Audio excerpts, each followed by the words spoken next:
Supreme court ने देश भर के सिविल कोर्ट्स को किसी भी धार्मिक स्थल के स्वामित्व और खिताब को चुनौती देने वाली नई याचिकाओं को दर्ज करने और विवादित धार्मिक स्थलों का सर्वेक्षण करने से रोक दिया है, जब तक कि आगे के निर्देश नहीं मिलते हैं। इस आदेश का मतलब है कि अब किसी भी धार्मिक स्थल के स्वामित्व और खिताब को चुनौती देने वाली नई याचिकाओं को दर्ज नहीं किया जा सकेगा। इसके अलावा सिविल कोर्ट्स विवादित धार्मिक स्थलों का सर्वेक्षण करने के आदेश भी नहीं दे सकेंगे। सुप्रीम कोर्ट के इस फैसले का दरगाह दीवान के बेटे सज्जादा नशरी ने स्वागत किया। देखिए, आज जो सुप्रीम कोर्ट का आज एक जो निर्णय आया है, जो प्लेसेस ऑफ वर्शिप एक्ट की सुनवाई जो करी जा रही थी आज दिन में, जो पिटीशन पेंडिंग थी उस बाबत, उसको हम ऑर्डर का वेलकम करते हैं। बहुत ही संतोषजनक निर्णय है, मैं समझता हूँ।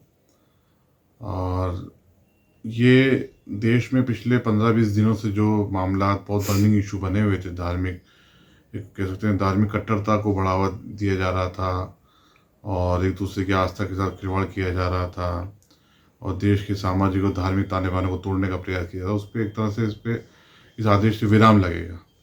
और जो वकीलों ने आज वहाँ आर्ग्यूमेंट कर रहे हैं, मैं उनका शुक्रिया अदा भी करता हूँ, उनको मुबारकबाद भी देता हूँ कि उन्होंने बड़ी मजबूती के साथ पक्ष रखा। और जिसके बाद माननीय उच्चतम न्यायालय ने देश में प्लेसेस ऑफ वर्शिप एक्ट की बुनियाद पर जितने सिविल सूट दायर किए जा रहे हैं उन पर रोक लगा दी है, नए दावों पर। और जो दावे ऑलरेडी पेंडिंग है उसमें किसी भी प्रकार से कोई निचली अदालतों को डायरेक्शन दिया गया, कोई भी इफेक्टिव ऑर्डर पास नहीं करेंगे, कोई इंटरिम ऑर्डर पास नहीं होगा, इंक्लूडिंग कोई सर्वे ऑर्डर भी पास नहीं होना चाहिए।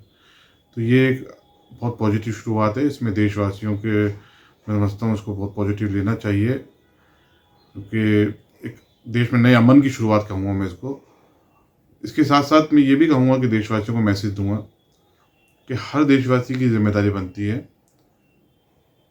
भारत का नागरिक होने के नाते कि वो कैसी भी परिस्थिति हो, कैसे भी हालात हों, ये हम सब की जिम्मेदारी है कि अपने शहर का, अपने राज्य का, अपने देश का धार्मिक सद्भावना को हम बिगड़ने नहीं दें।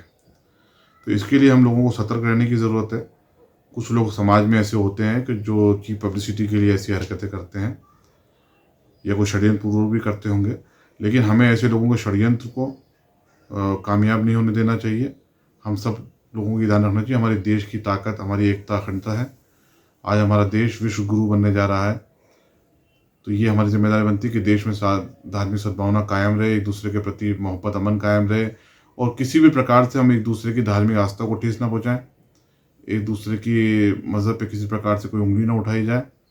और जहाँ तक गरीब नवाज की बारगाह का सवाल है, तो जब से ये इशू अराइज हुआ है तो हमारा अकीदा यही था कि अब तक तो मस्जिदों पे उंगली उठाई जा रही थी, ये पहली बार ऐसा हुआ कि अल्लाह के वली की बारगाह पे उंगली उठाई गई है और उनके बारे में इस तरह की नाजेबा बातों को अंजाम दिया गया है। तो हमारा अकीदा था कि कुछ ना कुछ मसला पूरे देश का ये हल होगा। तो ये बहुत आज का जो निर्णय है वो उसकी जी जागती मिसाल है कि तमाम देश की अदालतों पे एक